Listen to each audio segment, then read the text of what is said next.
कभी सोचा आपने कि आपका एक ट्वीट, एक वीडियो या एक गलत शब्द कितना बड़ा भूचाल ला सकता है? शर्मिष्ठा ने भी नहीं सोचा था। एक आम सी लड़की जिसने सोशल मीडिया पर अपनी तीखी गाली गलौच वाली जबान से जब पाकिस्तान को ललकारना शुरू किया तो खूब सारे नंबर फॉलोअर्स मिले, लेकिन आज उसी जुबान के जाल में वो फंस गई है। यह कहानी सिर्फ शर्मिष्ठा की नहीं है, बल्कि उस भारत की है जहां पर एक शब्द जंगल की आग की तरह फैल जाता है। यह उस सवालों की कहानी है कि बोलने की आजादी की रेखा जो है वो कहां तक खींची जाए। शर्मिष्ठा की चिंगारी पहले तो पाकिस्तान के खिलाफ खूब आग उगल रही थी। शर्मिष्ठा तीखा बोलती है, बेबाक बोलती है, बेलगाम बोलती है, लेकिन फिर चाहे जाने अनजाने, चाहे गलतफहमी में, चाहे मुसलमानों से उसके अंदर भरी नफरत ने, या फिर सोशल मीडिया पर रीच बढ़ाने की लालच लालसा में उसने टिप्पणी पैगंबर मोहम्मद के खिलाफ कर दी। वो विरोध पाकिस्तान का कर रही थी, लेकिन जब आदमी बोलता है तो कई बार बोलते बोलते बोलते बोलते बोल जाता है, और जो बोल रहा था लोग वो भूल जाते हैं, लेकिन जो निकला उस पर भूचाल मचाता है। और यही भूचाल मचा सोशल मीडिया पर। फिलहाल सोशल मीडिया पाकिस्तान को छोड़कर दो टुकड़ों में बटा है। एक जो कह रहा है कि अरेस्ट कर लीजिए इसे, अरेस्ट शर्मिष्ठा हैशटैग चलाया जा रहा है, और दूसरा वो जो कह रहा है आई स्टैंड विद शर्मिष्ठा। कोई उसे राष्ट्रवादी शेरनी कहकर सलाम ठोक रहा है, तो कोई धर्म का अपमान करने वाली बताकर उसके लिए गंदी गंदी गालियों का इस्तेमाल कर रहा है। कहीं सर तन से जुदा के खौफनाक नारे गूंज रहे हैं, तो कहीं उसकी जान बचाने की गुहार लगाई जा रही है। दोनों तरफ से पुलिस को टैग किया जा रहा है। कोई कह रहा है कि भैया गिरफ्तार कर लो, तो कोई कह रहा है कि अगर इसको कुछ हो गया तो वो जो नेता इसके खिलाफ अनशन बंड लिख रहे थे उनके खिलाफ भी एक्शन हम लेंगे। लेकिन ये पूरा विवाद क्या है, क्योंकि ये मामला बड़ा संवेदनशील है और इसको समझने के लिए आपको शर्मिष्ठा को समझना पड़ेगा। हालांकि हम चाहते हैं कि आप भी हमारी एक मदद करें, हमारे व्हाट्सएप चैनल से जुड़े। लिंक हमने डिस्क्रिप्शन में और कमेंट सेक्शन में पिन कर रखा है। आप जुड़ेंगे तो इससे हमारी ताकत बढ़ेगी और आप तक जल्दी हमारे वीडियोस पहुंचेंगे। शर्मिष्ठा कोई बहुत बड़ा नाम नहीं है, कोई सेलिब्रिटी नहीं है, कोई नेता नहीं है। एक आम सी भारतीय लड़की है जिसने सोशल मीडिया का इस्तेमाल करना शुरू किया। इंस्टाग्राम से लेकर ट्विटर पर उसने वीडियोस बना के डालना शुरू किया। जो हमने देखा, जितना समझा, एक मध्यम वर्गीय परिवार से आने वाली लड़की लगती है जिसकी जबान खराब है, गाली गलौच उसकी जबान पर है, हर दूसरा शब्द गाली देना है। लेकिन क्योंकि मसला पाकिस्तान का था, पाकिस्तान के सामने जब तीखी गाली वाले पोस्ट आने लगे तो वो पोस्ट वायरल होने लगे। अपने वीडियोस में इसने पाकिस्तान को औकात दिखाओ, पाकिस्तान के हीरो हीरोइन पर निशाना साधना, बॉलीवुड के खामोश एक्टर्स पर निशाना साधना, और इन निशानों के जरिए इसे खूब सारे लाइक्स, रीट्वीट, फॉलोअर्स मिलने लगे। लेकिन कहते हैं ना, किसी चीज की भी अत खराब होती है, और यही लाइक, फॉलोअर, रीट्वीट की भूख ने उसे और बेलगाम कर दिया।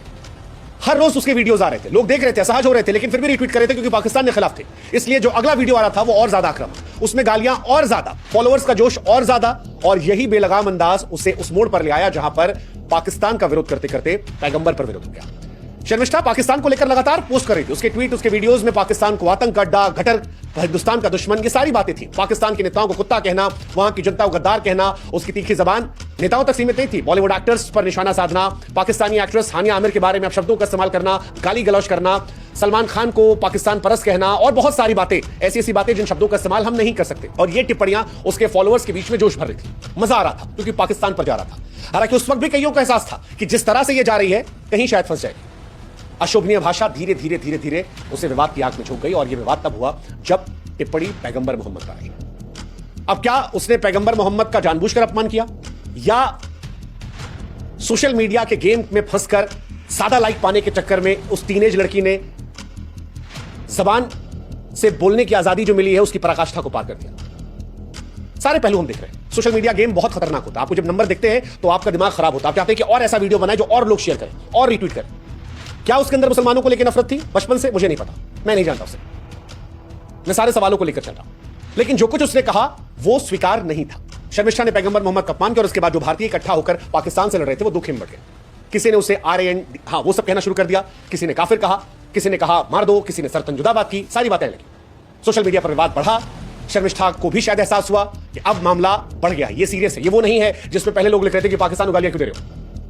शायद समझाओ घर वालों ने, और उसने लिखा कि मैं माफी मांगती हूं, मेरा इरादा किसी की भावनाओं को आहत करने का नहीं था, लेकिन माफी आग बुझाने में नाकाम रही। ये सोशल मीडिया लाइक्स की भूख थी, या जानबूझकर की गलती, या अंदर मुसलमानों को लेकर नफरत, यह हमें नहीं पता। लेकिन फिलहाल शर्मिष्ठा को लेकर हिंदुस्तान में दो पक्ष हो गया है। एक समर्थन में, आई स्टैंड विद शर्मिष्ठा, दूसरा विरोध में। आई स्टैंड वाले अब वो लोग हैं जो उसकी पाकिस्तानी विरोधी बातों को देशभक्ति का प्रतीक मानते हैं। उनके लिए शर्मिष्ठा एक नन्ही सिपाही है जो दुश्मन से अकेले लड़ रही थी। उसकी भाषा उन्हें खराब लगती है, गंदी लगती है, तीखी लगती है, लेकिन वो कहते हैं कि उसका दिल साफ है। वो कहते हैं कि उसे माफ कर देना चाहिए। अभी बच्ची है, टीनेजर लड़की है, गलती मान ली है, अब उसकी जान की रक्षा करना हमारी जिम्मेदारी है। उसके पक्ष में वो लोग भी आए हैं जो हिंदुज्म की बात कर रहे हैं, जो एंटी पाकिस्तान बात कर रहे हैं। वो कह रहे हैं कि ठीक है, पाकिस्तान का विरोध कर रही थी, कहते कहते जबान से एक लाइन निकल गई, उसके लिए वो शर्मिंदा है, पर लड़की है, नई बच्ची है।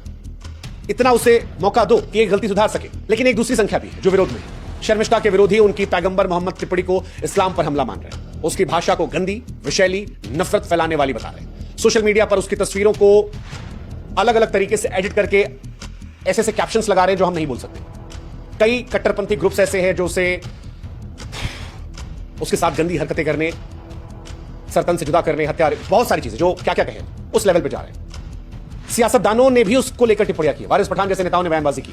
हालांकि वारिस पठान को उसके बाद दूसरी पक्ष में धमकियां कि आप एक बच्ची के खिलाफ जा रहे थे और अगर कुछ हो गया तो हम आपके खिलाफ भी जाएंगे। विरोधी खेमा उसकी माफी को नाटक बता रहा है। वो कह रहा है कि पैगंबर मोहम्मद पर टिप्पणी जो है वो अक्षम्य अपराध है, सजा मिलनी चाहिए। दोनों तरफ से फिलहाल लोग भड़के हुए हैं। जो एक तरफ ले रहा है उसे दूसरी तरफ से गालियां दी जा रही है। जो उसके साथ खड़ा है वो कह रहा है कि बच्ची है। कुछ ऐसे भी हैं जो कह रहे हैं इस मसले में नहीं पड़ना, उसकी जबान खराब थी, ऐसे लोगों का साथ नहीं देना चाहिए।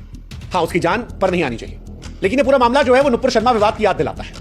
उस वक्त भी देश विदेश में हंगामा हो गया। इसमें समानताएं भी हैं और अंतर भी है। समानता यह है कि दोनों मामलों में पैगंबर मोहम्मद का जिक्र है। सोशल मीडिया पर दोनों मामले बढ़े, दोनों मामलों में हिंसक धमकी मिली और दोनों मामलों में अभिव्यक्ति की आजादी का तर्क आया।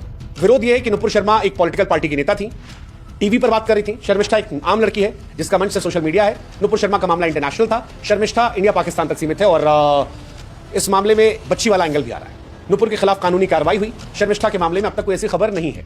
हालांकि इसमें एक सिमिलरिटी और भी है। नुपुर शर्मा वाले मामले में भी कहा गया था कि नुपुर शर्मा से पहले विरोध किया गया था शिवलिंग का, मजाक उड़ाया गया था।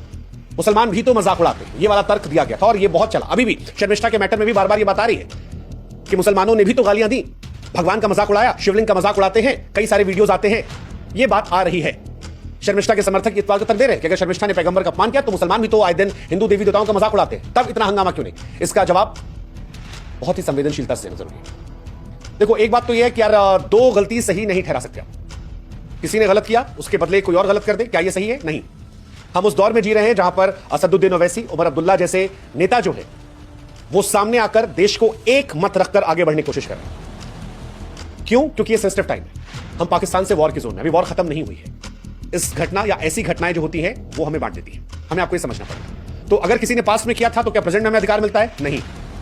किसी का गलत आपको गलत करने का अधिकार नहीं देता है। ये बात हमें समझनी पड़ेगी। और इस मामले का इसी वजह से गहरा असर है। भारत में धार्मिक तनाव पहले से बहुत गहरा रहा है। हिंदू मुसलमान की बहुत कहानियां, लोगों को गुस्सा तुरंत निकल आता है और ऐसी कंपैरिजन भी आग में घी डालने का होता है। अब सवाल यह है कि शर्मिष्ठा के साथ क्या? उसने कहा लोग गुस्सा कर रहे हैं, समर्थन कर रहे हैं, माफी मांगी गई, इसके बाद क्या? दोनों पक्षों से हमारा कहना, एक, शर्मिष्ठा को जान से मारने की बातें पूरी तरह नाजायज है। कानूनी पहलू जो है उस पर हमें नजर डालनी चाहिए। आईपीसी की धारा 295A किसी भी धर्म के अपमान को अपराध मानती है, चाहे हिंदू देवी देवताओं का अपमान हो या पैगंबर मोहम्मद का, दोनों पर कानून लागू होता है। और इसी के तहत अगर हिंदू देवी देवताओं कहा जा रहा है तो जाना चाहिए, अगर पैगंबर साहब को कहा जा रहा है तो भी जाना चाहिए। अब सवाल है क्या शर्मिष्ठा पर कार्रवाई हो सकती है? और अगर शर्मिष्ठा टीनेज है तो क्या होगा? देखो, पहली कार्रवाई तो यही कि आईपीसी की धारा 295A के तहत धार्मिक भावनाओं को आहत करने के लिए 3 साल तक की सजा होती है। सोशल मीडिया पर उत्तेजक कंटेंट के लिए भी कार्रवाई होती है। आईटी एक्ट के तहत हेट स्पीच की कार्रवाई अलग होती है। अगर हेट स्पीच में कार्रवाई आती है तो एफआईआर वहां भी होती है। अब सवाल है कि क्या शर्मिष्ठा टीनेज है, जो कि लग रहा है। अगर नहीं है तो हमने आपको बता दिया क्या कार्रवाई हो सकती है। अगर शर्मिष्ठा नाबालिग है तो जुवेनाइल जस्टिस एक्ट लागू हो सकता है, जिसमें सजा के बजाय सुधार पर जोर होता है। हालांकि धारा 295A जैसे गंभीर अपराधों में नाबालिग पर भी कार्रवाई होती है, लेकिन प्रक्रिया अलग होती है। उसकी उम्र को ध्यान में रखकर कोर्ट काउंसलिंग या कम सजा पर विचार कर सकता है। सवाल है माफी मांगने को लेकर। शर्मिष्ठा ने माफी मांगी, कहा कि मैंने जानबूझकर किसी की भावनाएं आहत नहीं की, मेरी बात को गलत मतलब निकाला गया। सोशल मीडिया पर माफी को लेकर ही बवाल है। कुछ लोग विरोध, नाटक, बचने की कोशिश कह रहे हैं, जबकि समर्थक कह रहे हैं कि गलती हर इंसान से होती है, बच्ची है, माफ कर दीजिए। कानूनी तौर पर माफी जो है वो अपराध को खत्म नहीं करती। हालांकि कोर्ट में अगर ये मामला जाता है तो ये उनके पक्ष में दलील देने के लिए हो सकता है। अब सवाल है कि भीड़ का गुस्सा, सोशल मीडिया गुस्सा, क्या? तो भाई कानून को फैसला करना चाहिए। भीड़ का गुस्सा या सोशल मीडिया का दबाव कानून की जगह नहीं ले सकता। शर्मिष्ठा को लेकर अगर मामला जाता है तो कोर्ट सबूतों के आधार पर फैसला करेगी। अगर लोग खुद कानून अपने हाथ में लेकर ऑन द स्पॉट फैसला करेंगे तो भारत में से अराजकता फैलेगी। और दोनों तरफ कैसे मामले आते हैं, हम लोगों को यह अधिकार नहीं दे सकते कि लोग फैसला करें। आपकी भावनाएं आहत हुई, आप शिकायत कराइए, शिकायत पर कानून जो काम करना हो करेगा। लेकिन सवाल यह भी है कि शर्मिष्ठा की भी जो फोटोज बना रहे हैं उन पर भी कार्रवाई हो सकती है। ऐसे में आप अगर शर्मिष्ठा का विरोध करते करते दायरे को पार कर रहे हैं और उसकी तस्वीरों को माफ कर रहे हैं या कोई प्रिवेसी का हनन कर रहे हैं तो आप पर भी कार्रवाई हो सकती है। अगर उधर से भी शिकायत हुई तो अगर आप शर्मिष्ठा के खिलाफ फड़का रहे हैं तो उस पर भी कार्रवाई हो सकती है अगर उसे कुछ हो जाता है। ऐसे में हमें लगता है कि संवेदनशीलता यही है कि एक शर्मिष्ठा की सुरक्षा जो है सुनिश्चित की जाए। क्योंकि रेप, हत्या, सरतन से जुदा ये न केवल अमानवीय है बल्कि अपराध है। सुरक्षा पुलिस को देनी चाहिए, तत्काल कदम उठाने चाहिए। इसके अलावा ऑनलाइन धमकी वालों की भी जांच होनी चाहिए, उन्हें भी सजा मिलनी चाहिए। और शर्मिष्ठा पर अगर मामला बनता है तो कोर्ट के दायरे के तहत, चाहे वो टीनेज वाला मामला हो या एडल्ट के तौर पर, जैसा बनता है उसका फैसला हमारे देश के कानून को करना चाहिए। सोशल मीडिया प्लेटफॉर्म, ट्विटर जैसे प्लेटफॉर्म्स को भी ध्यान रखना चाहिए कि ऐसे हिंसक कंटेंट को हटाएं और कार्रवाई की जाए। ये प्रकरण हमें कई सबक देते हैं। एक, बोलने की आजादी, जिम्मेदारी के साथ हमें अपनी बात कहने का हक है, लेकिन हमें भी समझना पड़ेगा कि शब्दों का असर होता है। दूसरा, सोशल मीडिया का समझदारी से इस्तेमाल। एक ट्वीट जो है अगर वो उत्तेजना पैदा करने वाला है, नफरत पैदा करने वाला है, तो उसकी रीच बढ़ जाती है। ये बड़ा निंजा टेक्निक होती है। आप किसी के खिलाफ गंदा लिख दीजिए और वो ट्वीट वायरल हो जाएगा, लाखों तक पहुंच जाएगा। भाषा का ध्यान रखें, कानून का रास्ता, विवाद को धमकियों से नहीं, कानून की नजर में सुलझाएं। और सबसे बड़ी बात यह है कि प्लीज सबकी भावनाओं का सम्मान करें। भारत में हर धर्म की संवेदनाएं गहरी हैं। हम एक दूसरे का ख्याल रखेंगे तभी ख्याल रख पाएंगे। अगर आप हमारे भगवान का मजाक उड़ाएंगे तो कोई आपके भगवान का मजाक उड़ाएगा। ऐसे में अपने अपने भगवान को अगर हम सम्मान दें तो शायद सामने वाले भी नहीं करेंगे। मुझे पता है ये बातें कोरस है, बेईमानी है, ये सब बातें लोगों को सुनकर आनंद नहीं आता, लेकिन आप भी ये समझिएगा अगली बार किसी के भगवान को गाली देने से पहले कि जब आप दे रहे हैं तो पलटकर कोई आपको भी दे सकता है। तो अगर आपको अपने भगवान की चिंता है तो बेहतर आप किसी और के भगवान ईश्वर को गाली मत दें। शर्मिष्ठा प्रकरण जो है वो एक सबक है। शब्दों की ताकत को हल्के में ना लें। उनकी पाकिस्तान विरोधी बातें देशभक्ति से भरी हो सकती थी, लेकिन उनकी फिसली जुबान या फिर जानबूझकर कही गई बात पैगंबर साहब ने ऐसे धार्मिक तनाव को जन्म दिया है जिसकी इस वक्त देश को जरूरत नहीं थी। इस वक्त देश को एक साथ पाकिस्तान से लड़ना था, जो देश कर भी रहा था। हिंदू मुसलमान सारे नेता, पक्ष विपक्ष सब एक साथ लड़ रहे थे, लेकिन इस घटना ने विवाद पैदा किया। उनकी माफी ने कुछ हद तक आग बुझाने की कोशिश की है, लेकिन विरोधियों गुस्सा, समर्थकों का जोश इसे भड़का रहा है। हिंसक धमकियां, गालियां भी उतनी ही ज्यादा गलत है। यह हमें तय करना है। हमें चाहिए कि ऐसा समाज जहां पर असहमति को तर्क से, ना कि तलवार से सुलझाया जाए। शर्मिष्ठा की सुरक्षा जरूरी है और उनकी बात पर कानून को अपना काम करने देना चाहिए। मैं आप सभी फॉलोअर से अपील करूंगा कि इस आग को बुझाए, इसे भड़काए नहीं। अभी लड़ाई बड़ी है, एक लड़ाई चल रही है या कहीं युद्ध चल रहा है। सीज फायर है लेकिन युद्ध चल रहा है। सरकार ने कहा युद्ध खत्म नहीं हुआ, सेना ने कहा युद्ध खत्म नहीं हुआ। हमें आपस में नहीं लड़ना। अगर हम आपस में लड़ेंगे, अगर हम हिंदू मुसलमान में लड़ेंगे, तो जो हमारा असली दुश्मन है वो हम पर, आप पर हंसेगा। बेहतर है हम अपने घर के मसले कानून सुलझा लें और एक साथ होकर असली दुश्मन से लड़ें। आज वक्त की यही मांग है और जबान की ताकत को समझें, क्योंकि कमान से निकला हुआ तीर और जबान से निकली बात कितना गहरा असर करेगी